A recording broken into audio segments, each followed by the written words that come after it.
আসসালামু আলাইকুম, সবাই কেমন আছেন?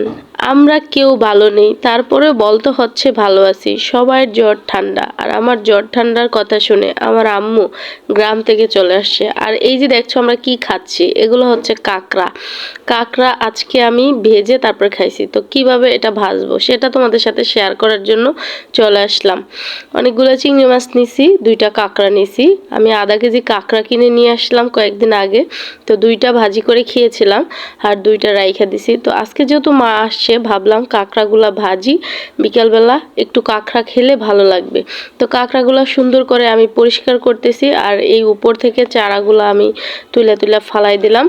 কাঁকড়া সুন্দর করে পরিষ্কার করে কাটাকাটি করে নিলাম, আর এই যে মস্তকগুলা এগুলো আমি সুন্দর করে উঠাই নিলাম, আর এই চারাগুলো এখন ফালাই দিলাম, সুন্দর করে পরিষ্কার করে নিচ্ছি। একটুখানি লবণ দিয়ে দিছি, একটুখানি হলুদ গুঁড়া দিয়ে দিলাম, একটুখানি মরিচের গুঁড়া দিয়া সুন্দর করে এটা মাখায় নিলাম। এইদিকে তেল গরম করে তারপরে তেলের মধ্যে কাঁকড়াগুলা ছেড়ে দিলাম, অপেক্ষা করতেছি একটু পরে ভাজা হয়ে যাবে, আর ভাজার পরে আমরা মজা করে খাবো।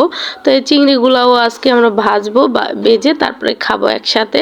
তো এই তো এক পিঠ ভাজা হয়ে গেলে আরেক পিঠ উল্টায় পাল্টায় দিতে হবে। এই তো কাঁকড়া ভাজা আমার হয়ে গেছে, এখন আমরা কাঁকড়া ভাজা খাবো সবাই মিলে। তো কত সুন্দর হয়েছে দেখছো।